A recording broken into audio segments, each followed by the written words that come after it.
It was one of those quiet mornings where the world feels at peace for a brief moment. The sun slid gently through the blinds. The smell of coffee drifted through the air, and the sound of birds mixed with the soft hum of a neighborhood still waking up. Marcus Hill stood on his front porch, taking it all in. His own house. His own land. A place he fought for, saved for, and finally earned after years of being told, maybe next time. This house wasn't just bricks and wood. It was proof. Proof that hard work can still mean something, even when the system tries to say it doesn't. Proof that a black man could build something of his own, not handed down, not borrowed, but paid for in full. Every nail, every beam, every late-night overtime shift. It all lived right there in those walls. Welcome to Chronicles of Black. I'm Simmons, and this story, this one cuts deep. Because it's about what happens when dignity meets prejudice face to face. So before we go any further, make sure you hit that subscribe button, join the family, and tell me in the comments, what would you do if someone tried to take away what you worked your whole life to build? Marcus smiled as he watered the front lawn. His nephew Jamal, 12 years old and full of questions, ran circles around him, chasing a basketball that kept rolling off the driveway. Life wasn't perfect, but it was peaceful. And peace was something Marcus had learned to protect like treasure. Then one day, peace knocked on his door.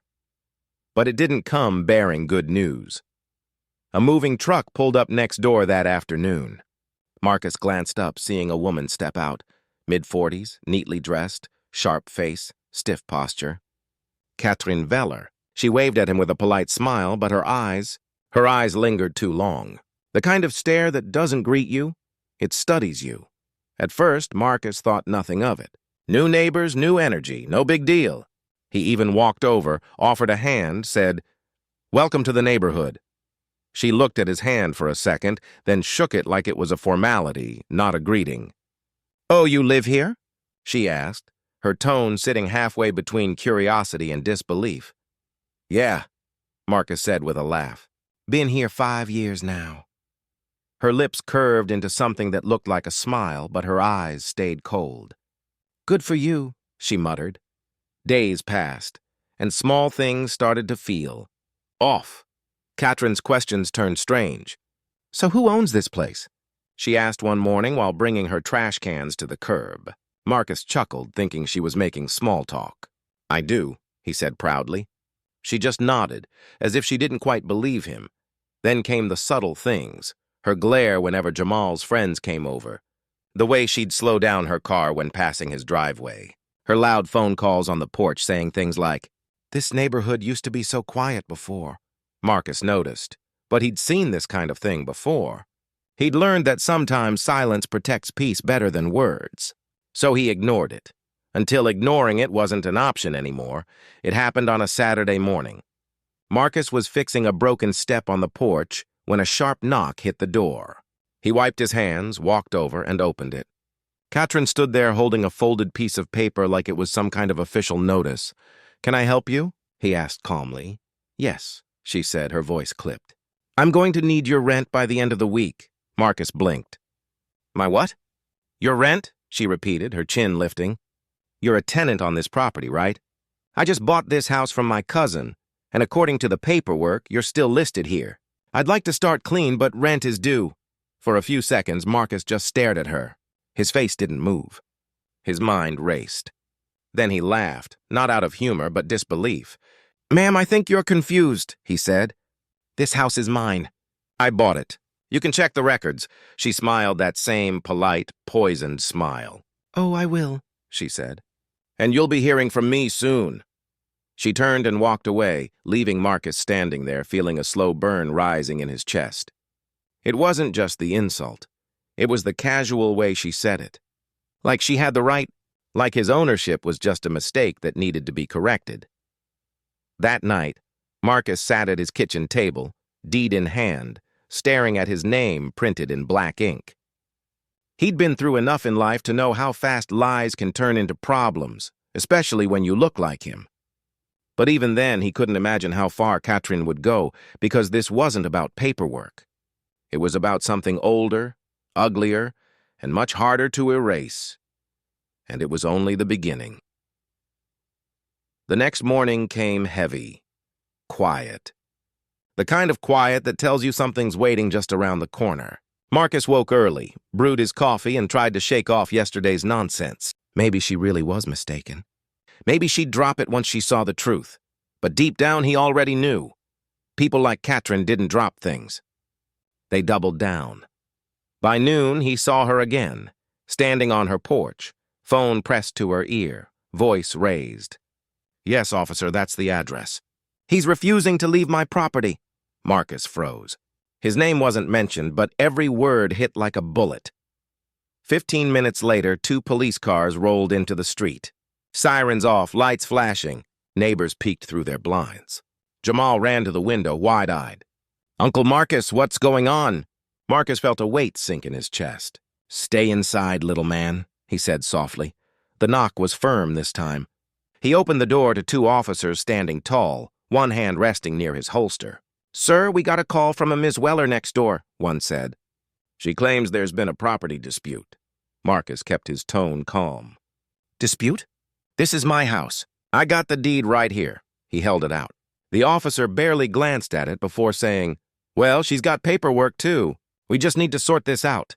Katrin appeared behind them like she'd been rehearsing the scene. "Officers, thank you for coming. I've been trying to handle this politely, but he's been squatting here for weeks. My cousin sold me this property. He just refuses to leave." Marcus stared at her, disbelief turning into anger. "That's a lie.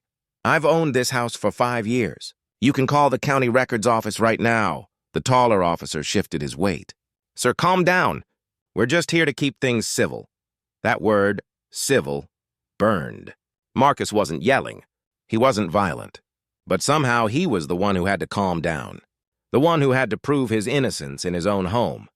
He handed them every document. The mortgage statement, property tax receipts, the deed. They looked over it with mild interest, then nodded.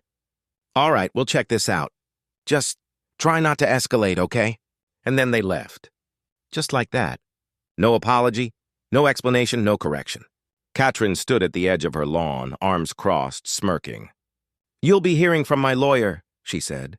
Marcus shut the door slowly. His hands trembled. He'd seen this kind of thing play out before. Black men forced out of homes they rightfully owned, accused of being intruders in neighborhoods they helped build. But living it? That was different. It was personal. That night he couldn't sleep. He sat in the dark, the documents spread out on the table like armor. Every page told the truth, but truth didn't always win in this country, not when it came wrapped in black skin. The next few days felt like walking on glass. Some neighbors started avoiding him. A few waved less often. One even whispered, "I hope you get this sorted out." That word again, you, not her. You, like the burden was his. Then one morning, Marcus found something taped to his door. A printed letter. Final notice of eviction. No official seal, no court signature. Just words typed in bold. "You have 7 days to vacate." At the bottom, Katrin's name, signed in blue ink. He felt the anger rise again, slow and deep. Not the kind that makes you shout. The kind that makes you breathe heavier. The kind that remembers generations of silence. He called the police station himself this time, explained everything, sent copies of his proof. They said, "Sir, we'll file a report, but it's a civil matter. You'll need to take it to court. Court. More money, more waiting, more stress." That's how the system breaks you. Not always through violence, but through exhaustion. Still, Marcus refused to back down. He started recording everything, her words, her threats, her smirks. Every encounter became evidence. He wasn't just defending a house anymore. He was defending his name. That weekend, while mowing his lawn, he caught her filming him with her phone. "Smile for the camera," she said, mocking. "You're gonna wish you paid rent when you had the chance." He stopped the mower, looked at her calmly, and said, "Lady, you don't know who you're messing with. This isn't about rent. This is about hate." She just laughed. "Call it what you want," she said, "but soon everyone will know you don't belong here." That word, belong. It hung in the air, heavy as chains, because that's what it was about all along. Ownership didn't matter. Paperwork didn't matter. To her, Marcus didn't belong. Not because of what he did, but because of what he was. Later that night, he sat with Jamal at the dinner table. The boy looked scared. "Are they going to make us move?" he asked quietly. Marcus smiled weakly. "No, son. Nobody's taking this home from us. Not again. Not again." Because somewhere deep inside him, Marcus carried memories that weren't his alone. Stories of grandfathers and great-uncles who'd been pushed off their land in the South. Families who watched everything they built get stolen, rewritten, erased. He wasn't going to let history repeat itself. Not this time. Outside, the crickets sang and the night stretched quiet again. But it wasn't peace anymore. It was the silence before something breaks. The next few days felt like living in a loop. Every morning, Marcus woke up, brewed his coffee, and stared at that front door, waiting for the next lie to come knocking. The same door he once painted with pride now felt like a target. He'd walk through his house and remember every moment it took to build it. The night shifts at the factory. The times he ate ramen just to save another $50 for the down payment. The day he brought Jamal here for the first time, watching the boy's eyes light up like he'd stepped into a dream. But lately, that dream had started to look a lot like the nightmares his father used to talk about. He remembered being a little boy, sitting at the kitchen table while his father, Elijah Hill, told stories from another time. "Son," he'd say, "you can buy a house, pay for the land, and still have someone tell you it ain't yours. The ink don't change the color of your skin." Back then, Marcus didn't understand. He thought the world had changed. He thought hard work would protect him. Now he realized hard work built the house, but history was still trying to steal the keys. That night, he found an old photo tucked in a shoebox. His father standing in front of a worn-down house, paint peeling, smile proud. On the back, in faded ink, were the words, "We might not own much, but we'll fight for what's ours." Marcus ran his thumb across those words, feeling the weight of generations pressing down on him. This fight wasn't new. It was inherited. Passed down quietly through stories, through warnings, through the kind of pain that never made the news, but shaped every breath. He thought about the stories that never got told, the families who lost everything because nobody believed them, the men who were arrested for trespassing on their own porches, the women who watched their homes burn while the police took notes instead of action. And here he was, decades later, in a new zip code, with a steady job and a mortgage in his name. And it was still the same fight, wearing a different face. Jamal came downstairs, rubbing his eyes. "Uncle Marcus, why's she doing this?" he asked. Marcus sighed. He wanted to say it plain, but how do you explain hate to a child who's just learning the world? "Some people see skin before they see soul," he said softly. "They look at us and think we don't belong where we stand. But that's why we stand anyway." Jamal nodded slowly, trying to understand. Then he said something that caught Marcus off guard. "Grandpa would have fought her too, huh?" Marcus smiled faintly. "Yeah," he said. "He sure would have." He looked around the living room, the photos, the furniture, the walls he painted himself. For a second, he imagined his father sitting in that same chair, shaking his head, half proud, half angry. The echoes of history filled that room. Not ghosts. Memories that refused to stay quiet. The next morning, Marcus drove to the old neighborhood where he grew up. Most of the houses were gone now, replaced by condos and coffee shops. But one thing hadn't changed, the feeling of being watched, judged, measured. He saw an old man sitting on a bench, someone who used to live down the block. They talked for a while. When Marcus told him what was happening, the man just sighed and said, "Son, the tricks got fancier, but the game's the same." That sentence hit like thunder. The tricks got fancier, but the game's the same. Marcus drove home in silence. He looked at his own street, the well-cut lawns, the waving flags, the neighborhood watch signs that somehow never watched the right people. He parked in his driveway and sat there for a long time, staring at the house through the windshield. He thought about every generation before him that had to fight just to live, to breathe, to exist with dignity. And he realized something simple but powerful. He wasn't just defending a house anymore. He was defending a story, his family's story. That night, as the clock ticked past midnight, he opened his laptop and began typing. Not a complaint, not a rant, a record. Every incident, every threat, every time Katrin crossed the line. He was building his own paper trail, brick by brick. Truth by truth, because if history was repeating itself, then this time it was going to end differently. He looked out the window and saw her porch light still on. She was out there, pacing, pretending to be innocent while plotting her next move. But Marcus wasn't scared anymore. Something inside him had shifted. He whispered to himself, "You picked the wrong man this time." And for the first time in weeks, he slept peacefully, not because the storm was over, but because he finally knew why he had to stand in it. The next morning, Marcus woke up different. The fear was gone. The doubt was gone. All that was left was focus, the kind that grows in silence when you've been pushed too far. He sat at the kitchen table, laptop open, documents spread around him like a battle plan. Mortgage papers, closing statements, tax receipts, proof stacked on proof. He took pictures of everything, scanned every page, backed it up 3 times. He wasn't just defending himself anymore. He was preparing for war, the kind fought with truth, not fists. Then he picked up his phone and called an old friend, Deshaun Carter, a lawyer he'd grown up with. Deshaun didn't even hesitate. "I got you, brother. Send me everything," he said. While they talked, Marcus explained everything from the first knock on the door to the fake eviction letter. Deshaun was silent for a long time, then said, "You're not the first to go through this, but we're going to make sure you're the last one she tries this on." That same afternoon, Marcus filed an official police report, not just for harassment, but for fraud and trespassing. Katrin had forged documents, impersonated ownership, and made false police claims. But Marcus knew paper alone wouldn't stop her. People like her lived in performance.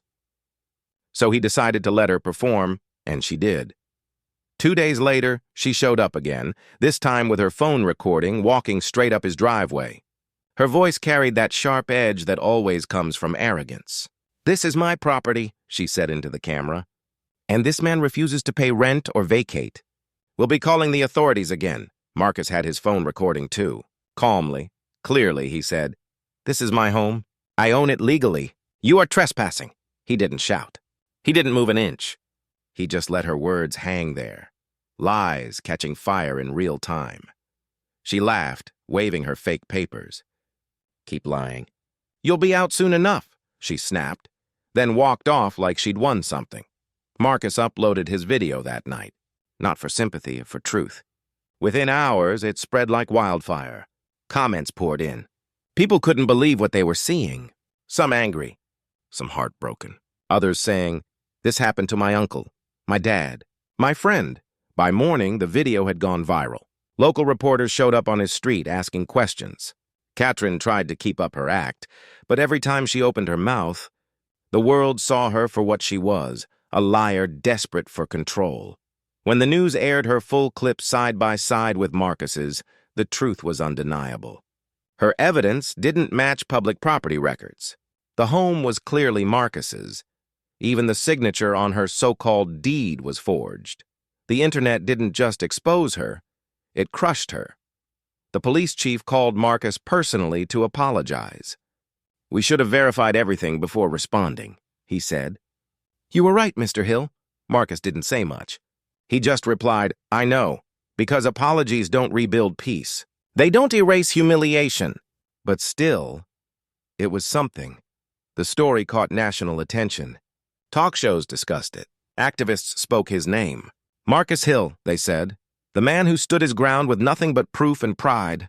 Katrin's employer found out. Then her landlord. Then the Homeowners Association.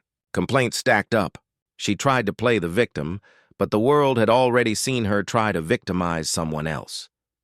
Days later, she appeared at his door again, but this time, her voice was small, her eyes red. "I just wanted to say," she began. Marcus looked at her, not angry, just tired. "You wanted to say what? That you're sorry? Or that you didn't think you'd get caught?" She said nothing. Her lips trembled. She turned and walked away. As she reached her porch, Marcus called after her. You know, you could have just said welcome when you moved in. She froze, but she didn't look back. A week later, the moving truck returned. Same street, same driveway. Only this time she was the one leaving. The neighbors watched quietly. Some looked ashamed. Some relieved. One older couple walked over to Marcus and said, "We're sorry we didn't say anything sooner." Marcus just nodded. "You just did." When the truck pulled away, he stood there for a long time, the wind brushing against him, the sun glinting off the house number, his house number. He thought about how close he'd come to losing it all. How one lie could have turned years of sacrifice into dust. But truth had fought back. And this time, truth won. He didn't celebrate. He didn't post another video. He just sat on the porch with Jamal that evening, watching the sky turn gold. The boy leaned against him and asked, "Is it over now?" Marcus smiled faintly. "Yeah," he said, "for now, but we still gotta stay ready. Because there's always gonna be another Katrin somewhere." Jamal nodded, resting his head on Marcus's arm. For a long while, neither of them said a word. The world was quiet again, but it wasn't the same quiet as before. It was the kind that follows a storm, the kind that feels earned. The morning after Katrin left, the air felt different, lighter, the kind of silence that doesn't sting anymore. Marcus stepped out onto the porch. Barefoot, coffee in hand, and for the first time in weeks, he could actually breathe without tension sitting on his chest. The same street that once felt like a battlefield now felt peaceful again. Birds sang. The wind moved through the trees. The world was ordinary, and that was the beauty of it. He looked across the yard where Katrin's house stood empty, the windows dark, the lawn overgrown already. It was strange how someone could cause so much chaos and still vanish overnight like they were never there. But her shadow had left a mark, a lesson. Jamal came out and stood beside him, quiet for a minute before asking, "Uncle Marcus, why didn't you yell at her? You could have told her off." Marcus chuckled softly. "Sometimes, son, the loudest answer you can give is peace." Jamal frowned. "But she tried to take our home." "I know," Marcus said, turning to look him in the eyes. "And if I let her anger turn into mine, she would have taken something bigger, my dignity." The boy nodded slowly, trying to understand, then looked out toward the sunrise. "So you won?" he asked. Marcus smiled faintly. "I didn't win." The truth did. He took a slow breath, remembering every moment, the knocks, the threats, the looks, the fear. Then he thought of his father, the old photo in that shoebox, those words written in fading ink. "We'll fight for what's ours." And he realized his father's fight didn't end in the past. It had lived through him. Later that week, a local news reporter came by again, wanting a final interview. "Mr. Hill," she asked, "what message do you have for people who might be facing something like this?" Marcus looked straight into the camera, his voice steady. "Never let anyone convince you that you don't belong in the space you've earned. Don't let hate make you doubt your worth. People can lie, papers can be forged, but truth doesn't bend. It waits. And when it shows up, it burns through everything false. That clip spread just as fast as the first one. People called him brave. Others called him lucky. But Marcus didn't see himself as either. He saw himself as a man who refused to bend when history tried to repeat itself again. That night, he stood in his living room, lights dimmed, Jamal asleep upstairs. He walked to the window, looking out at his yard, the one he'd watered every morning. The same grass, the same steps, the same porch that once held fear, now held peace again. He whispered to himself, "We're still here." And he meant more than just the house. He meant every black man and woman who's ever had to prove they belonged somewhere. Every family that's ever been told they don't fit in. Every name that got erased. Every story that got buried. Marcus's story wasn't just about a home. It was about legacy. It was about drawing a line and saying, "This ends with me." The next morning, he packed Jamal's lunch for school. The boy grinned and said, "Uncle Marcus, my teacher said she saw you on the news." "She said you're strong." Marcus smiled. "Tell her strength ain't about how loud you fight. It's about how long you stand." When the door closed behind Jamal, Marcus sat on the porch again. The wind brushed against his face, carrying the quiet hum of a neighborhood finally at ease. He thought about how small things can start big fires. One accusation, one lie, one assumption, and how sometimes the only way to put them out is to stand still in your truth until the flames burn themselves out. He leaned back, looked at the sky, and whispered, "Peace costs something, but it's worth every bit." Because in the end, he didn't just keep his house. He kept his name, his pride, his dignity, and in this world, that's everything.